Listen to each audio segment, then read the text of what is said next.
बिस्मिल्लाहिर्रहमानिर्रहीम। Internet service providers YouTube channel के ऊपर हाजिर खिदमत हैं एक और वीडियो के साथ। आज हमारी वीडियो का टॉपिक हमारे सब्सक्राइबर की तरफ से किए गए कमेंट के आंसर के ऊपर है। ये हमारे भाई हैं, इन्होंने कमेंट किया है, बल्कि काफ़ी लंबा कमेंट किया है। 2 कमेंट्स में इन्होंने काफ़ी सारे सवाल पूछ लिए हैं और ये चाहते हैं कि जल्द से जल्द इनको जवाब मिल जाए। तो इनके कमेंट्स मैंने पढ़ लिए हैं और उनको मैं आपको भी पढ़ के सुनाता हूँ कि इनके क्वेश्चंस क्या हैं। पहले आप क्वेश्चंस सुन लें कि इन्होंने क्वेश्चन क्या किया है। इनका कहना है कि अस्सलाम वालेकुम भाई, मैंने पावर बीम के ज़रिए अपने घर इंटरनेट लगवा लिया है। अब मैं अपने साथ वालों के नेट वायर के ज़रिए देना चाहता हूँ और मुझे पता है कि वायर के ज़रिए कैट6 पर मैक्सिमम 90 मीटर तक दिया जा सकता है और अगर इससे ज़्यादा देना हो तो मीडिया कन्वर्टर लगाना पड़ेगा। अब मेरा सवाल ये है कि जितने कनेक्शन देने होंगे सब पर अलग अलग से मीडिया कन्वर्टर के पेस लगेंगे। और उसके बाद उन्होंने कहा कि और मुझे किसी ऐसे लॉन्ग रेंज राउटर का भी बताएं जो कि काफ़ी रेंज के करे।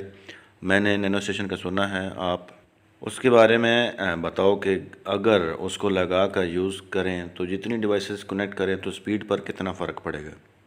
नैनो स्टेशन या इसके जैसा कोई राउटर जो ज़्यादा रेंज करे मेरे गांव में, ताकि ज़्यादा मोबाइल्स कनेक्ट हो सकें। इन्हीं भाई का एक और कमेंट भी है, वो भी काफ़ी लंबी तफसील में क्वेश्चन किया इन्होंने। उसमें ये कहा है कि भाई प्लीज़ इन सवालों के जवाब बता दें, पहले भी कमेंट किया था। उन्होंने कहा है कि नंबर 1 क्वेश्चन ये है कि अगर नैनो स्टेशन लोको M2 लगा देते हैं तो उससे आगे पॉइंट टू पॉइंट या point two multiple point connection के लिए भी आगे नैनो स्टेशन लगानी पड़ेगी।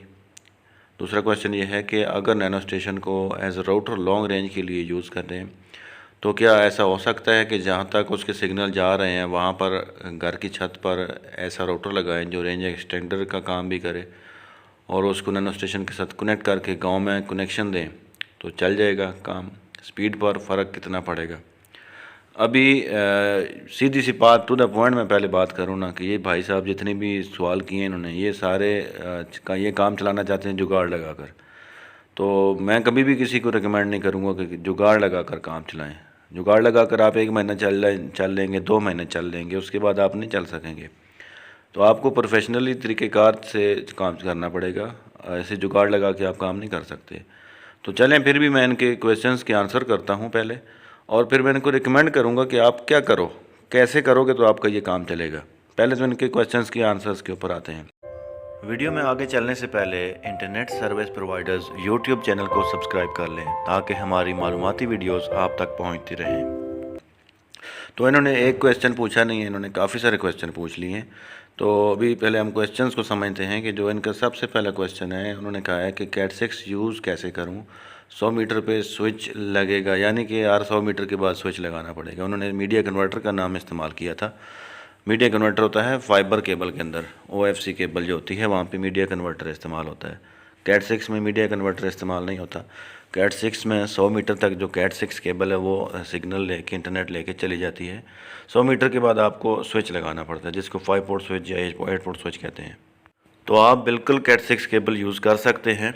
हर 100 मीटर के बाद आपको एक स्विच डालना पड़ेगा, उस स्विच से आगे फिर दोबारा कैट6 केबल 100 मीटर आगे तक आपको नेट एक्सटेंड करके देगी। कई दफ़ा अच्छी केबल हो तो 100 मीटर से ऊपर भी, 5-7 मीटर ऊपर भी चली जाती है। केबल की क्वालिटी नरम हो, कम क्वालिटी की हो तो वो 100 मीटर से कम में नेट देना छोड़ देती है, 90 मीटर 95 मीटर पे आ जाता है। तो 100 मीटर एवरेज रख के आप उस हिसाब से स्विच लगाना शुरू कर देंगे। जितनी कैट6 केबल आगे लगेगी आपकी, हर 100 मीटर के बाद एक स्विच आपका यूज़ होगा। उस स्विच को आपने पावर दे देनी है, वो स्विच ऑन हो जाएगा, वहाँ पे एक सिरा कैट6 का इन हो जाएगा और एक वहाँ से दोबारा आगे आउट हो जाएगा। तो कैट6 बिल्कुल यूज़ हो सकती है। दूसरा सवाल इन्होंने कहा है कि कोई लॉन्ग रेंज राउटर बताएं या नैनो स्टेशन वगैरह। तो पहली बात यह है कि लॉन्ग रेंज राउटर जितने भी हैं वो 200 मैक्सिमम 300 मीटर तक आपको अच्छी सर्विस नहीं को अच्छे सिग्नल दे देंगे, सर्विस अच्छी नहीं देंगे।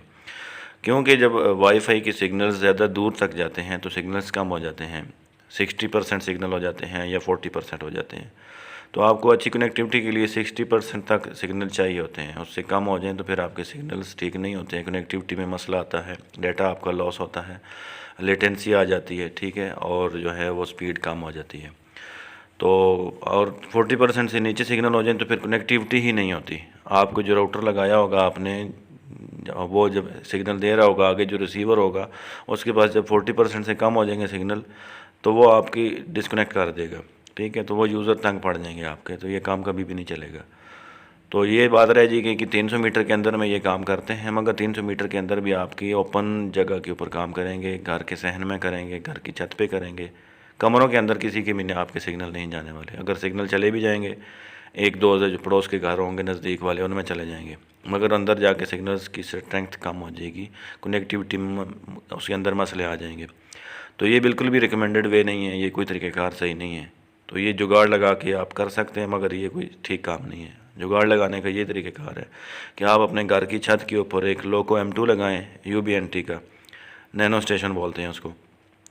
तो उसके सिग्नल्स जो है वो थ्रो करता है, उसके सिग्नल्स आगे दोबारा आप जिस यूज़र के घर नेट देना है उसके घर की छत के ऊपर एक और राउटर लगाएं, छोटा सा टेंडा राउटर लगा लें, डबल एंटीना वाला कोई भी, उसको वहाँ से कनेक्ट करें अपने UBNT के नैनो स्टेशन के साथ, और उस राउटर के अंदर फिर आगे प्रोफाइल डायल करें। इसमें दो तरीके हो सकते हैं कि आप नैनो स्टेशन के अंदर भी आप PPPoE प्रोफाइल डायल करके उसमें नेट दे सकते हैं, आगे सिर्फ राउटर को जो है रिपीटर मोड पे लगा सकते हैं, या फिर UBNT के अंदर प्रोफाइल डायल नहीं करने आपने, जो UBNT का नैनो स्टेशन है उसमें सिर्फ आपने नेट थ्रो करना है वायरलेस पे, आगे प्रोफाइलें आपने राउटर्स में डायल करनी है हर यूज़र के घर पे, ये फिर आप पे डिपेंड करता है। तो आज की वीडियो थोड़ी सी लंबी हो रही है, मगर चले इसमें काफ़ी सारे आंसर्स मिल जाएंगे काफ़ी लोगों को, तो वीडियो एंड तक देखिएगा, हर पॉइंट के ऊपर मैं बात करूँगा। तो ये तरीक़ेकार आपको आप कर सकते हैं, तो ये आपका कुछ हद तक नेट किसी तरीके से थोड़ा बहुत चलता रहेगा, बिल्कुल क्वालिटी नेटवर्क नहीं होगा मगर नेट चल जाएगा, वो भी 200 से 300 मीटर के अंदर अंदर। तो उसके बाद तीसरा क्वेश्चन था कि कह रहे हैं कि लॉन्ग रेंज राउटर या डिवाइसेस जिनसे ज़्यादा मोबाइल कनेक्ट करें तो उससे स्पीड पर क्या फ़र्क पड़ेगा? फ़र्क तो नहीं पड़ेगा। पहली बात यह है कि जो आपका जो नैनो स्टेशन लगा होगा या कोई ऐसी CPE जैसे कि टोटल लिंक की CPE 300 है, टेंडा की CPE है, TP लिंक की CPE, हर कंपनी की CPE चली हुई है, तो वो अगर कनेक्ट लगाते हैं छत पे और उसके साथ मोबाइल कनेक्ट करते हैं या डिवाइसेस कनेक्ट करते हैं, तो पहले तो ये देखना पड़ेगा कि उसके अंदर जो है प्रोसेसर कितना है, रैम कितनी है, उसके अंदर जो कैपेबिलिटी है वो कितनी, सादा अल्फाज के अंदर उस डिवाइस की अपनी सलाहियत कितनी है, वो कितनी डिवाइसेस की लोड उठा सकती है। और फिर अगली चीज़ देखनी पड़ती है कि वो जो डिवाइसेस कनेक्टेड हैं वो कितनी दूर से कनेक्टेड हैं, उनके साथ सिग्नल स्ट्रेंथ अच्छी जा रही है या नहीं अच्छी जा रही, तो ये डिपेंड करता है। और मज़ीद देखना पड़ता है कि जो डिवाइसेस कनेक्टेड हैं किसके पास कितना MB का पैकेज लगा हुआ है, किसी के 2 MB का पैकेज है तो किसी का हो सकता है 20 MB का पैकेज हो, किसी का 5 MB का पैकेज हो, तो वो ये फिर चीज़ें डिपेंडेंट हो जाती हैं एक दूसरे के ऊपर, मुख्तलिफ़ चीज़ों के मिलने के बाद जाके ये फिर पता चलता है कि ये डिवाइस क्या करेगी। तो आपने ख़ुद से देख लेना है आपने कैसे यूज़र लगाने हैं, कितने पैकेज लगाने हैं, उनके कितने फासले के ऊपर होंगे, उनकी सिग्नल स्ट्रेंथ क्या होगी, उस हिसाब से डिवाइसेज आपकी बिहेव करेंगी। कोई फिक्स बिहेव नहीं होता कि ये डिवाइस ऐसे बिहेव करती है, ऐसे नहीं होता। तो ये कोई रिकमेंडेड वे नहीं है, पहले तो ये बात सादा सी बात है ये।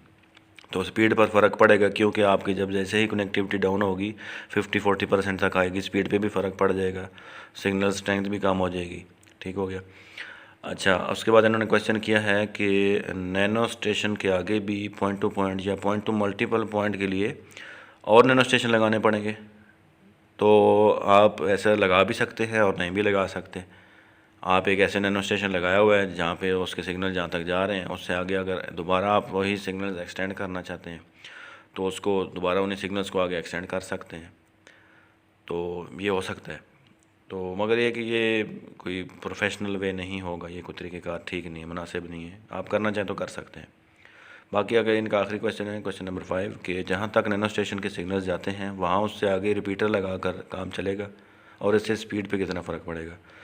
हाँ जी, बिल्कुल ऐसा ही है कि आपके जब नैनो स्टेशन के सिग्नल जहाँ तक अच्छे सिग्नल जा रहे हैं 50%, 60%, 70, 80, 90%, तो वहाँ जिस यूज़र को नेट देना है उसकी छत पे रिपीटर लगाएं, राउटर लगाएं, जिसको रिपीटर मोड पे लगाएं और उसको दोबारा वो सिग्नल रिपीट कर देगा। या फिर उन राउटर्स के अंदर आप प्रोफाइलें डायल कर लें, PPPoE प्रोफाइल डायल करें, उसमें उनकी अपनी प्रोफाइल चलेगी, उन राउटर्स के ऊपर उनका नेट चलेगा, नैनो स्टेशन से नेट नहीं चलेगा। तो जो भी तरीक़ेकार करना चाहें कर सकते हैं, तो ये हो जाएगा। मगर मैं भी आपको रिकमेंड करूँगा कि आपको अभी करना क्या चाहिए। जैसा कि जो ये हमारे सब्सक्राइबर हैं इन्होंने कहा है कि इन्होंने पावर बीम Gen 2 के ज़रिए इंटरनेट ले लिया है, तो इन्होंने गांव में नेट देना है। तो पावर बीम Gen 2 के अंदर काफ़ी सलाहियत होती है, 300-400 MB तक डाटा लेके आ सकती है। तो इनकी पावर बीम पूरे गांव में आपका ये एक ही पावर बीम नेट दे सकती है। तो ये बहुत सारे कनेक्शन इसके ऊपर चल सकते हैं। तो पावर बीएम के आगे आपने क्या करना है, अपने घर के अंदर एक आपने 8 पोर्ट स्विच लगा लेना है, चाहे टेंडा कंपनी का हो, टीपी लिंक कंपनी का हो, जो आपको अच्छा लगता है वो लगा लेना है। पावर बीम की जो केबल है वो उसमें आपने इन कर देनी है और उससे एक केबल आउट करके अपना राउटर लगाएं, उस पर नेट चलाएं, ट्रिपल पी प्रोफाइल डायल करें और उसी 8 पोर्ट स्विच से एक और केबल आउट करें और वो ले जाएं गांव की तरफ। गांव के अंदर जो पहला कनेक्शन जिधर आता है या थोड़े 2 कनेक्शन 3 आते हैं, वहाँ पे एक और स्विच लगाएं 100 मीटर के फासले तक ये आप कर सकते हैं। 100 मीटर के फासले के बाद आपको स्विच लगाना पड़ेगा। 100 मीटर के ऊपर स्विच लगाएं। 5 पोर्ट भी लगा सकते हैं, 8 पोर्ट भी लगा सकते हैं। 5 पोर्ट लगाया तो आप वहाँ से 4 कनेक्शंस दे सकते हैं या 3 दे सकते हैं, क्योंकि आगे एक स्विच, एक तार इसमें इन होगी, नेट लेके आएगी, और एक तार आगे अगले स्विच तक जो है आगे गाँव में नेट लेके जा रही होगी, तो 3 पोर्टें बच जाएंगी पीछे। तो आपने उस हिसाब से अपना स्विच लगा लेना है। तो वह स्विच लगाएंगे तो आपका वहाँ पे 100 मीटर के बाद दोबारा 2-3 कस्टमर्स को नेट दे सकते हैं। 8 पोर्ट स्विच लगाएं तो फिर आप 6 कस्टमर्स को दे सकते हैं। तो इसी तरह फिर आगे आप चलते जाएं 100 मीटर आगे, फिर अगर गाँव के अंदर तार बिछाएँ आप, वहाँ पे आगे फिर फर्दर एक और स्विच लगाएं। तो इसी तरह पूरे गांव के अंदर आप वायरिंग कर लें। 8-6 केबल अच्छे वाली अगर हो और छत के ऊपर अगर मैनेज करके बिछाई जाए गांव की छतों पे, तो बहुत अच्छे तरीके से ये 3-4 साल कहीं भी नहीं जाती है, बिल्कुल आराम से आपका नेट चल जाएगा। उसमें ये ख्याल करना है आपने कि उस तार को कहीं खींचना नहीं है, कहीं एक्स्ट्रा जो हवा में वो लटके नहीं, छतों के ऊपर से जाते जाते पूरे गाँव के अंदर आप वो केबलिंग कर सकते हैं। तो वो प्रोफेशनल तरीक़ेकार होगा आपका। हर राउटर जो जहाँ भी लगेगा लोगों का, उनके घर में लगेगा और कैट 6 केबल जाके उनके राउटर में लग जाएगी और हर किसी की अपनी अपनी ट्रिपल पी प्रोफाइल डायल हो जाएगी और हर किसी का अपना अलग अलग नेट चलेगा और पूरी स्पीड मिलेगी उनको। स्पीड में भी मसला नहीं होगा, लेटेंसी भी मसला नहीं होगा, सिग्नल डाउन होने का मसला नहीं होगा, डिस्कनेक्टिविटी का मसला भी नहीं होगा। काफ़ी सारे मसले इस मसले की वजह से आपके हल हो जाएंगे। बाकी जो काम आपने बताए हैं उनके ऊपर अगर आएंगे आप तो फिर सारे मसले, बहुत सारे मसले आएंगे, बार बार आएंगे आपको, और यूज़रों के घरों में आप दौड़ते रहेंगे नेट ठीक करने के लिए, आपका नेट नहीं चलेगा। दूसरा है कि आपका इमेज ख़राब होगा। तो कैट 6 केबल के ज़रिए नेट दें अपने गांव में, आप बिल्कुल कर सकते हैं। तो ये था आज की वीडियो। उम्मीद है आप सबको समझ आ गई होगी। अगर किसी का कोई क्वेश्चन होता है तो आप कमेंट कर सकते हैं। वीडियो देखने के लिए बहुत शुक्रिया।